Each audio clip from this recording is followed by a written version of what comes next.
Welcome to another episode of Game Boy Roulette, where we take a look at randomly chosen games from the Game Boy library.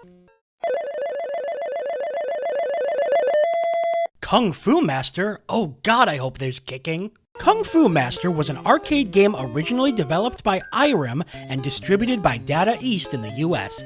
It is widely considered the first beat-em-up game ever made, eventually getting an NES port that dropped the Master name from the title. The game was so popular it was released on tons of systems, from the Amstrad CPC to the Game Boy, and even got a sort of sequel called Vigilante, which... Wait, Vigilante? Oh my sweet Gunpei. Okay, a bit of a digression here, but I grew up with the godlike wonder system known as the TurboGrafx 16, and one of the games I played all the time was a side-scrolling beat-em-up called, you guessed it, Vigilante. The plot of the game was that you had to save Madonna from skinheads.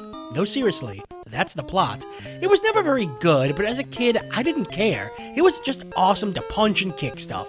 So this isn't just a port of the grandfather mall beat-em-up games. For me, this is practically a port of my childhood. And look at this cover! It's perfect! You have Discount Bruce Lee accompanied by his rippling abs, a guy with a chainsaw back there who you're presumably about to kick the ass of, and there's even a pyramid in the background. Certainly more exciting than the Vigilante box, which was actively trying to sell ad space. Alright, this one's personal now. It's time to knuckle down and become a KungFu Master. Music? Sound? Anything? Okay then, KungFu Master! A game that preceded one of my childhood favorites. But will it be good on the Game Boy? Oh god, too many choices. Let's just start with easy. Is that Jason? Was that Jason Voorhees? Hang on. Well, it's the same game. You walk to the right, you can kick, you can punch, There we go. That wasn't working. Punch. There's IREM advertising. Most importantly, you punch ninjas in the dick. They just line up for it. Oh. Hi?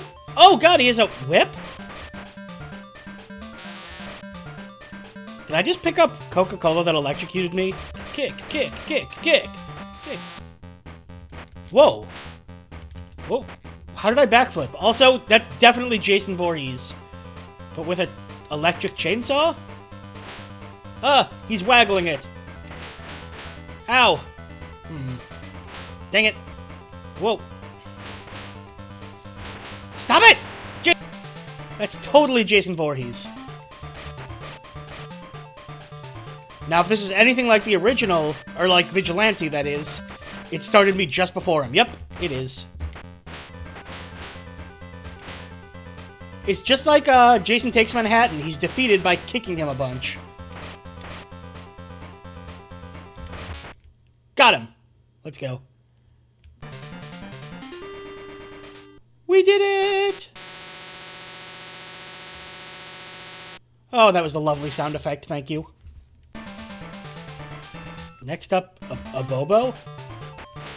Ow. Well, there's one thing different from Vigilante. There's platforming, kinda? I can move upwards and downwards, that's different. I should point out, by the way, Vigilante wasn't that good. It was really boring, but I loved it. Oh yeah! There were like 3 enemy types, and all you did was this. Did he just puke out a barrel? Oh god, he definitely just did that thing that I was saying about puking out a barrel.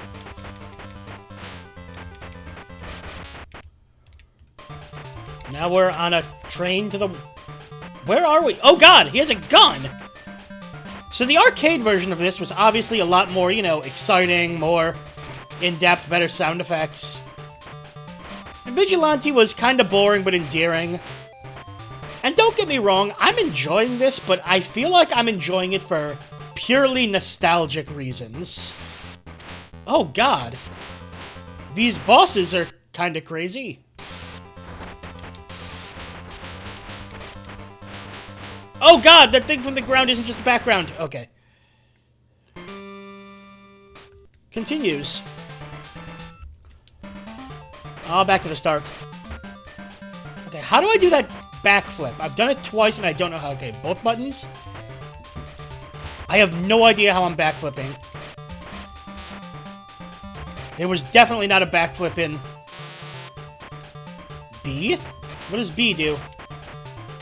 Oh, the B's gone. Oh god, I had a bomb? I could have used that against the boss.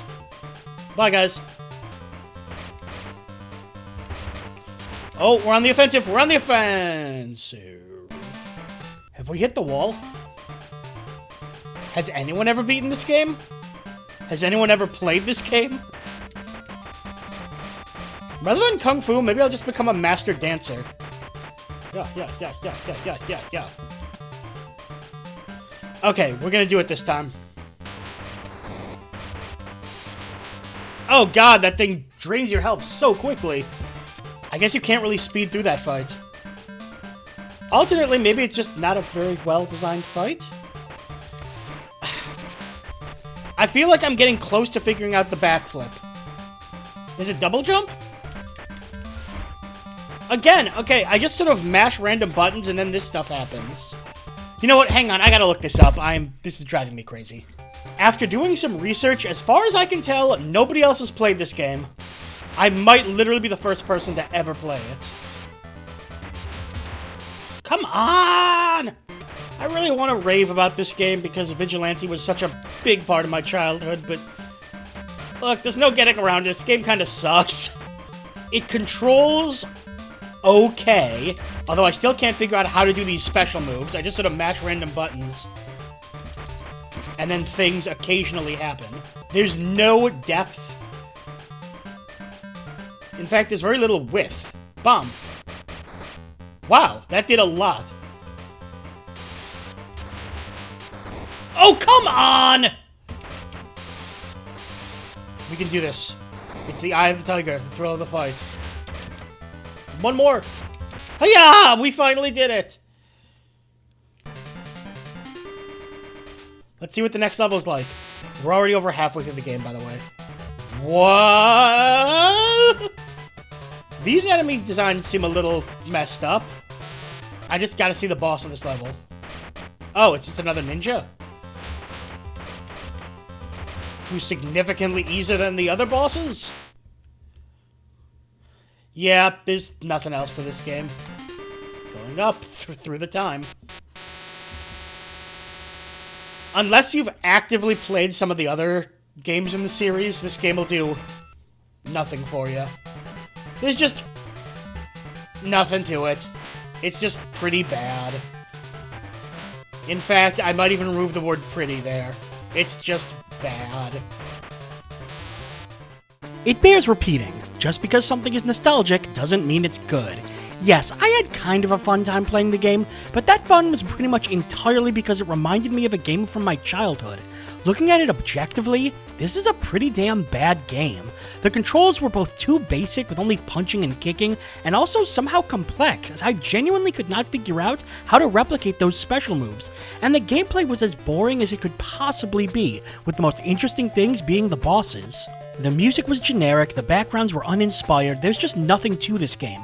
By the way, after I stopped recording, I decided to continue playing just to see how long the game was. I was at the end credits in 5 minutes. If you know what you're doing, you can beat this game in roughly 15 minutes. And yeah, a lot of Game Boy games were really short, but they usually have something going for them. There is no way I can recommend this game unless, like me, you actively have nostalgia for the series. Take that nostalgia away, and all you're left with is a bland beat-em-up port with absolutely nothing going for it. Now, if you'll excuse me, I must go. Madonna needs to be saved.